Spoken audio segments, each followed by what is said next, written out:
you have a destiny to fulfill.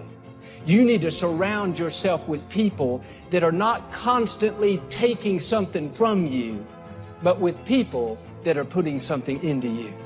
As iron sharpens iron, one man sharpens another. Are your friends making you stronger? Are they challenging you to become a better parent, a better giver, a better leader? You cannot soar with the eagles as long as you're hanging out with the turkeys. Relationships that are doing nothing but make you compromise, make you complain. Every time you leave, you're worse than you were before. That's a toxic relationship. Years ago, I used to get my hair cut by this young lady. She was as nice as could be, but she was extremely negative. Every time I went in there, month after month, she would tell me her problems, how the owners weren't treating her right. Often she didn't have the money to pay her rent, on and on. Every time I left, I was depressed. It's like this guy I heard about. He was sitting by the side of a bridge, about to jump. Men stopped, ran over and said, "Don't jump, just tell me your problems." 2 hours later, they both jumped. That's the way this young lady was, and I did my best to encourage her. I gave her money. It was never enough. One day I realized what I'm telling you.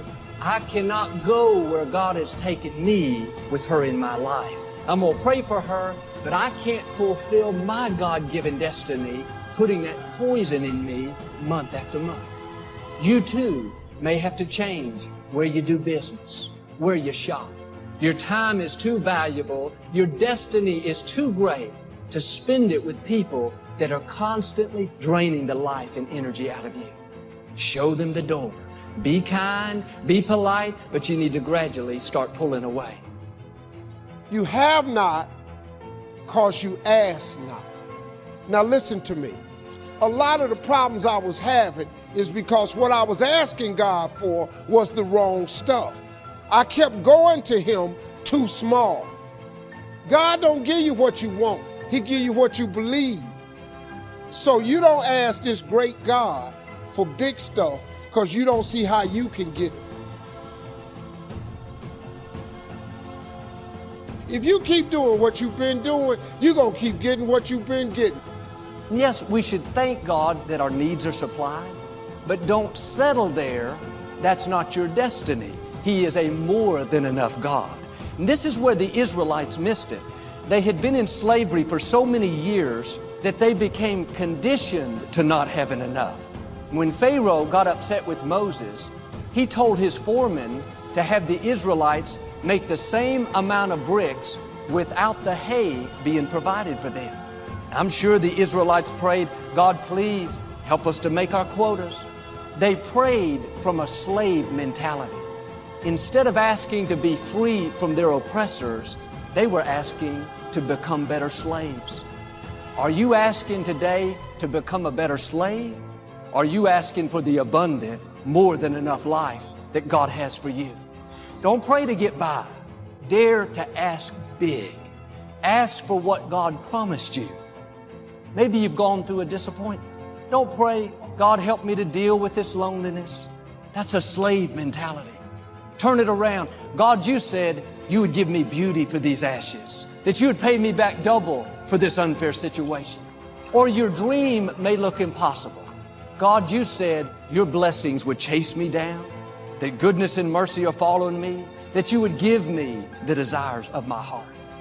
Don't ask God to help you function better in your dysfunction.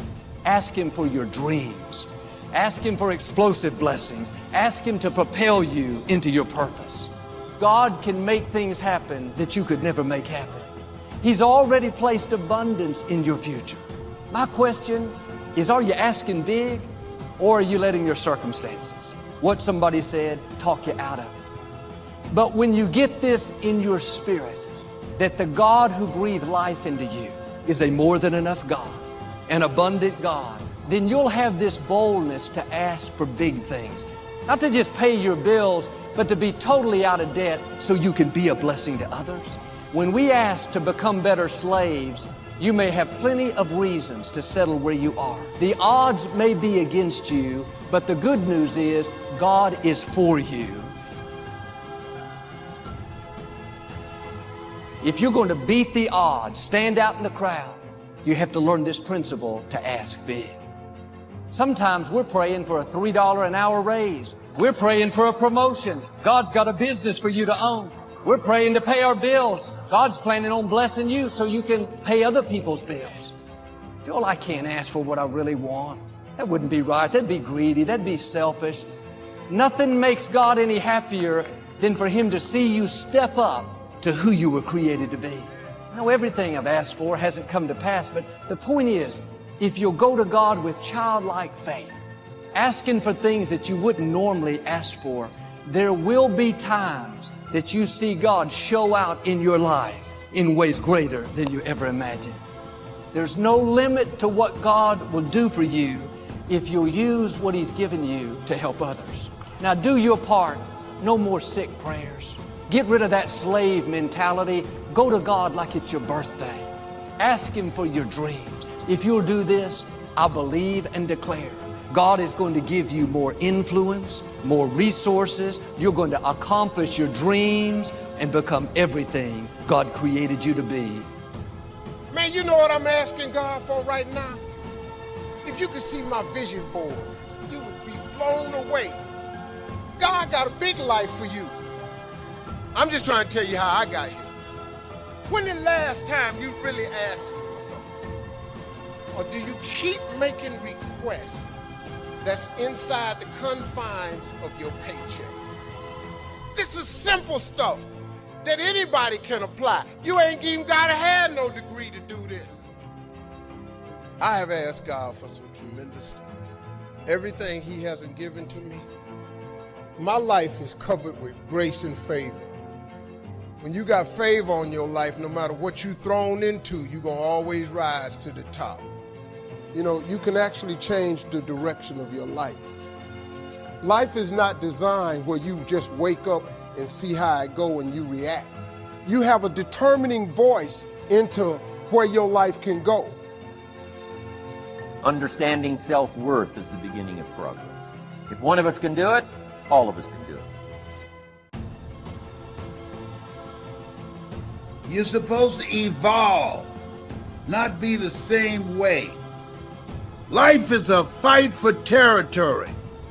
And once you stop fighting for what you want, what you don't want will automatically take over. You have no idea of what you can do, of what you can accomplish. Eye has not seen, ear has not heard, nor has entered the heart of mankind what God has in store. You got to be willing to go all in for you. I just got tired of somebody telling me what time to be there, how much I'm worth. Now, in transforming our lives, we don't start with attitude. We don't start with the inspiration here. We start with education. Life change does not start with inspiration. Life change starts with education. My teacher put it in blunt, simple language. He only went to the 9th grade in school, so. He said, Mr. Owen, after 6 years living in America, pennies in your pocket, nothing in the bank. Shoaff said, I just got one simple explanation for that. You've messed up. Don't need some teacher to come by and tell you. Be your own best teacher, saying, hey, let me make a list of some places I've messed up. Activity. Taking action. And the activity is the miracle working piece. Miracles work. God says, if you'll plant the seed, I'll make the tree. Number one, gives God the tough end of the deal. God says, I got the miracle going, I got the seasons going, I'm God, but the way I've arranged it, I just need somebody to plant the seed. If you're willing to take these two qualities, philosophy and attitude, and invest it into activity, you can have a miracle. The only thing that performs a miracle of increase called equity is called putting wisdom and attitude into discipline and labor. Let me give you the best of ancient script. Here's what it says. Whatever your hands find to do, do it with all your might and do it with all your power. If you're not willing to work, nothing works. You could be given the best opportunity in the world.